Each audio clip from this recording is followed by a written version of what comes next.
moi, c'est un peu plus spécifique parce que je me concentre sur le sportif. Après, ce qui est compliqué, c'est que ça fait un moment qu'on n'a pas joué.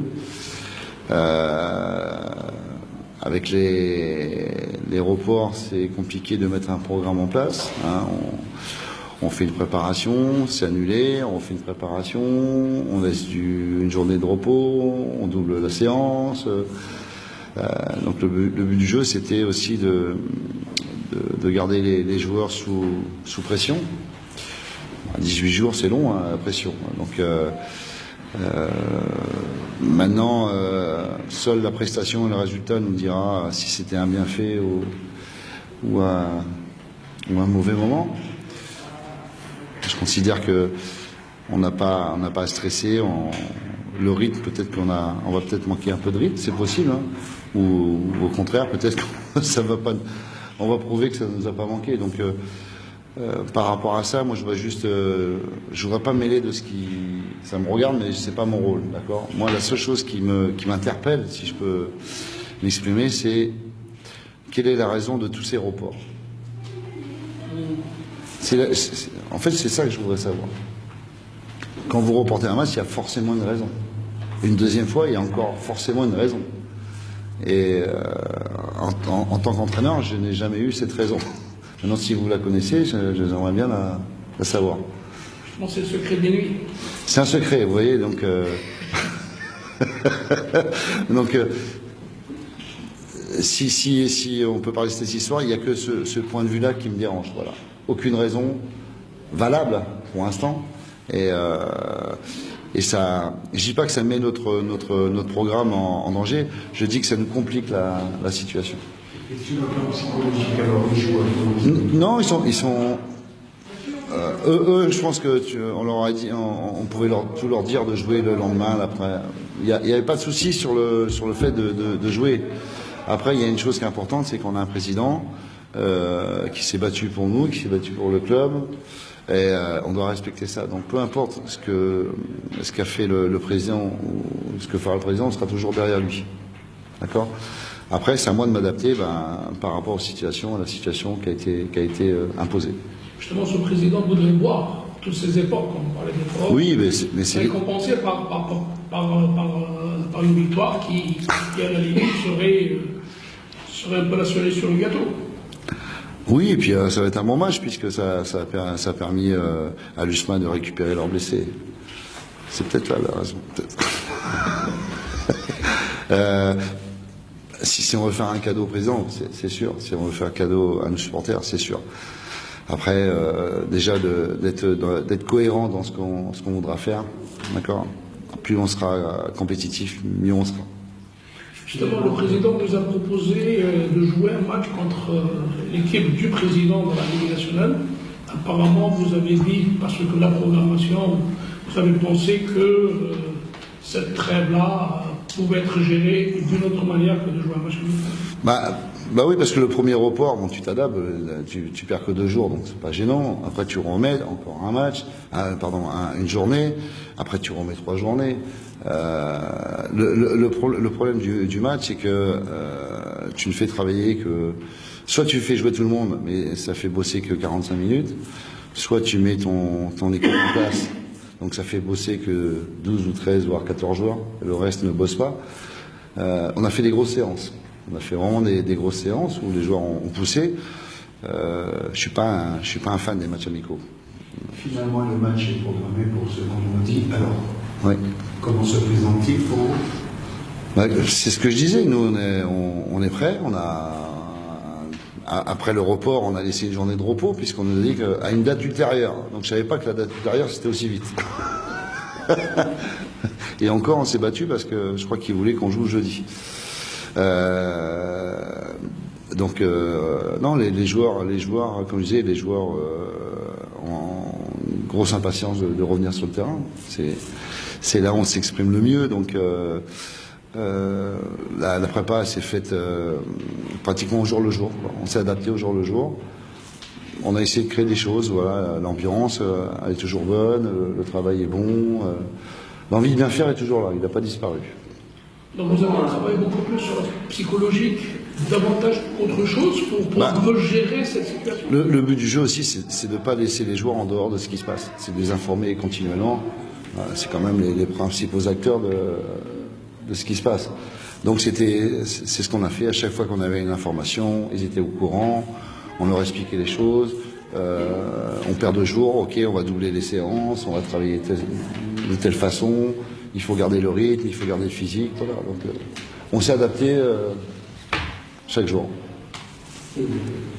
Comment avez-vous suivi les péripéties de ces derniers jours? Est-ce que vous avez est-ce que vous suivez ça à la télévision? La situation? Non, pas Internet, non. Moi, c'est téléphone arabe. Non, on m'informe de ce qui se passe. Après, voilà, La veille du match de mardi, à quoi vous attendiez-vous personnellement? Après, quand vous avez... moi, je ne veux pas rentrer comme ça, mais je pense que ce qui vient de se passer, c'est une bonne chose pour le football algérien. D'accord? C'est-à-dire qu'il faut retravailler sur de nouvelles bases, que les présidents se rencontrent et qu'ils se mettent d'accord sur un fonctionnement, sur un règlement, sur les changements de match. À J-X ne plus pouvoir changer le match. Moi, je peux accepter les choses. J'ai pas de problème là-dessus. Il faut juste m'expliquer pourquoi. Voilà. Et à côté de ça, on nous demande d'être professionnels. On demande aux joueurs d'être professionnels. On demande au staff d'être professionnel. On nous demande des résultats. D'accord? Mais il faut que toutes les parties soient professionnelles. C'est la seule chose, moi, que je demande. À l'arrivée, c'est une bonne chose qui s'est passée. Repartir sur une nouvelle base, se regarder dans le blanc des yeux, comme on dit, et accepter les remarques et refaire un nouveau, peut-être pas un nouveau règlement, mais mieux le bonifier, changer peut-être certaines choses, rajouter certaines choses, et tout le monde sera gagnant.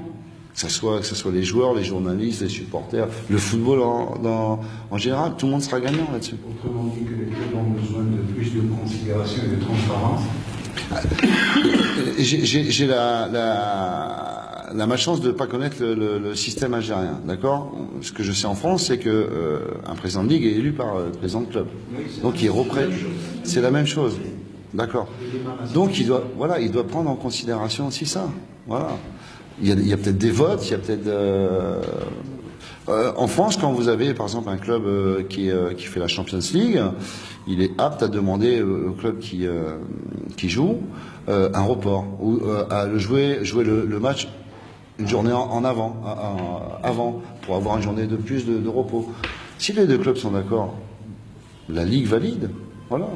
Je pense qu'à la base, il faut plus de relations et de concertation entre présidents. Ils connaissent tous la complexité du système. À eux de se mettre d'accord. Et puis, franchement, tout le monde y gagnera.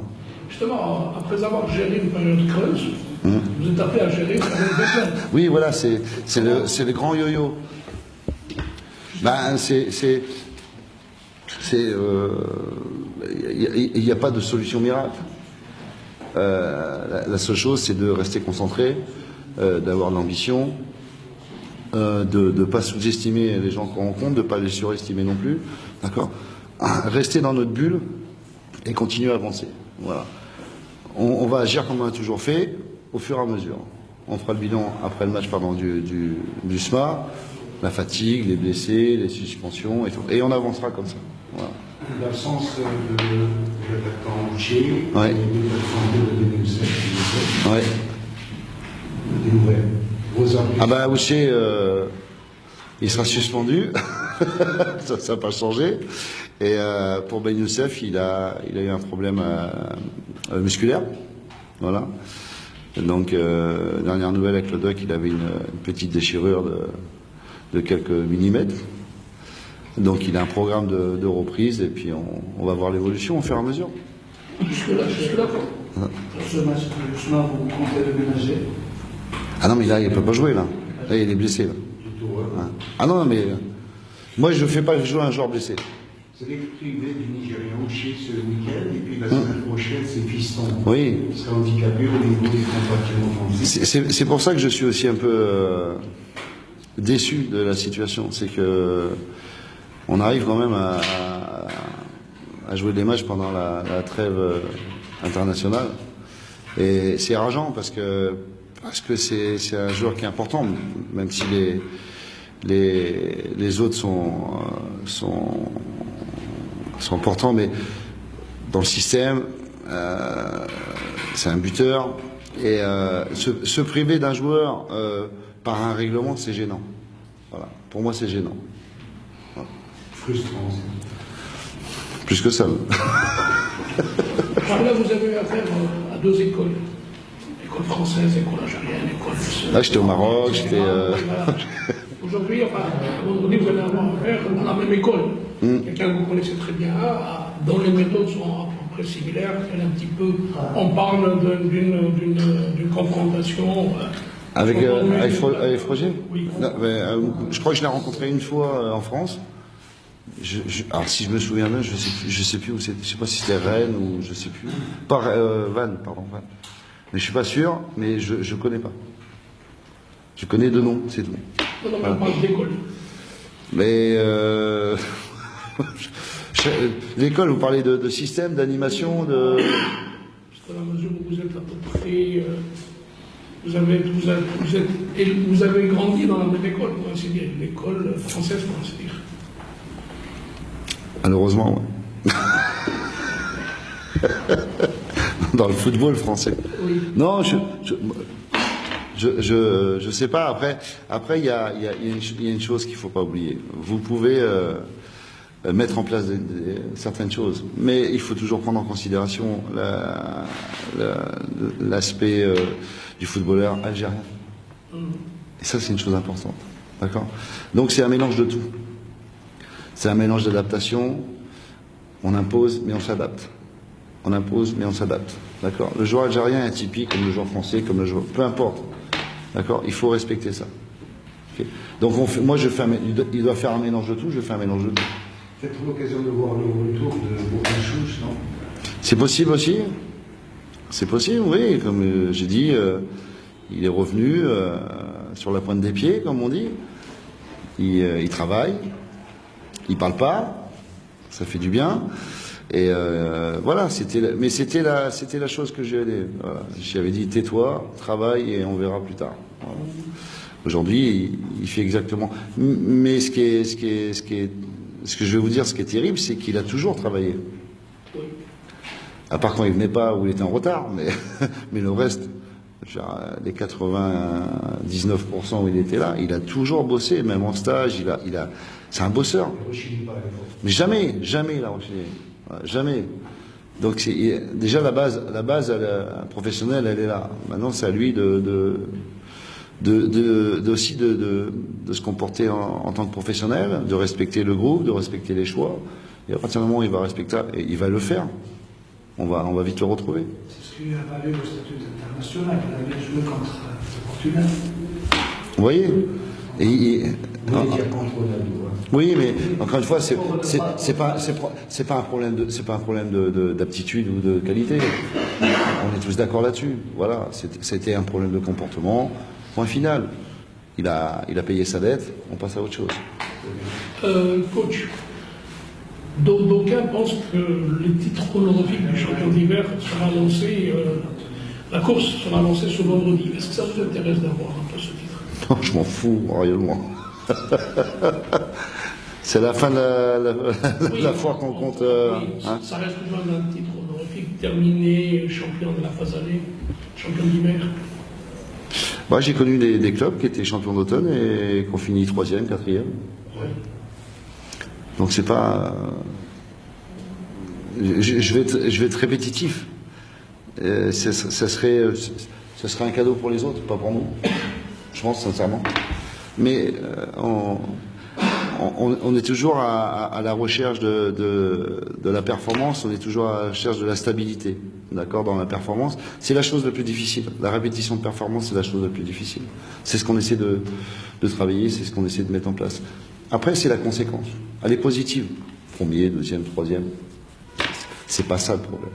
Le problème, c'est en interne, la continuité. Continuer à être ambitieux, continuer à être performant, individuellement, collectivement, savoir où on va, ne pas s'affoler quand ça va pas, ne pas s'enflammer quand ça va. On est toujours à la recherche d'équilibre dans le bon comme dans le mauvais. Autre chose, votre président dit je tiens à rassurer dans toute cette mascarade, à rassurer les soi-disant gros cylindrés qui sont pour la course au sprint, que le chemin est libre, qui n'ont pas à craindre la JSK parce que la JSK s'inscrit dans un projet. Est-ce que vous rejoignez votre président? Bah, je le rejoins parce qu'on a le même discours.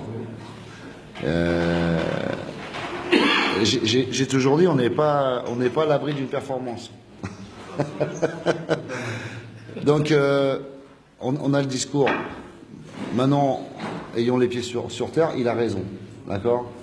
On veut rêver, on a le droit. C'est permis. Pour l'instant, c'est pas interdit.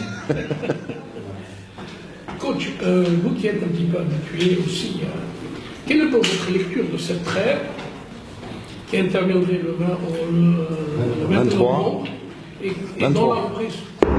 Et dans la reprise se fera au moment où les autres sont en trêve. Puisque la reprise elle se fait au niveau du 16. Les autres championnats? Les autres championnats. Bon, c'est pas grave, c'est pas notre problème, les autres championnats. Oui, mais quand vous avez, par exemple, c'est l'ouverture du mercato aussi, sur le plan de vue international. Ah, ça, il ouvre quand le mercato? Ici. Le 16 normalement, pour l'international. Hein. Et au niveau local, national, pardon. Enfin, vraiment, on oublie à la FIFA aussi. Donc ça sera la date de la FIFA. Oui, ça serait, normalement c'est une date FIFA. Même le mercato pour pouvoir obtenir des TMS, etc. D'accord. Bah, à nous d'être malins et de bosser avant, c'est tout. Voilà, c'est à partir du moment où on peut définir certaines choses sur un éventuel recrutement ou quoi que ce soit, il faudra qu'on le fasse avant. Donc c'est pas gênant. Après, il faut qu'on sache. C'est ce que je disais tout à l'heure. Il faut redéfinir les règlements. Voilà, c'est tout. C'est vrai que c'est choquant quand la plupart des pays sont en trêve et nous. C'est un choix, on le respecte. J'ai pas de problème là-dessus. Voilà. Parce que l'année dernière c'était différent. C'était différent. Enfin, Voilà. Là, c'était différent. Voilà. Parce que là, c'était pratiquement la mi-décembre, en reprise début de l'année. Voilà, ouais. Ça a été toujours comme ça. Voilà. Bah, posez la question, encore une fois. Non mais je suis. Non, je parle. En fait, vous avez raison. C'est une question simple. Et ce serait bien d'avoir une réponse simple. Voilà. Pourquoi? C'est tout. Maintenant, moi je juge pas, je m'adapte. On joue le 25, il faut jouer le 25 décembre, on joue le 25 décembre. Il faut jouer le 1er janvier, on joue le 1er janvier. J'ai pas de souci là-dessus. L'important c'est que ça tout le monde pareil. Moi dans le pays, pour le pays. Bah oui, parce que s'il y a que nous qui jouons le 23 et on reprend et les autres ils jouent pas. Oui, mais justement pendant cette période, d'autres joueurs, enfin les adversaires notamment dans cette course, resteront compétitifs avec notamment les matchs qu'ils ont à disputer au niveau international. Parce que pendant cette période-là où vous êtes en trêve, eux, ils restent un peu, ils ont toujours de la compétition. Oui, ouais. Mais ils vont pas non plus avoir un mois de vacances, hein, je vous rassure. Hein.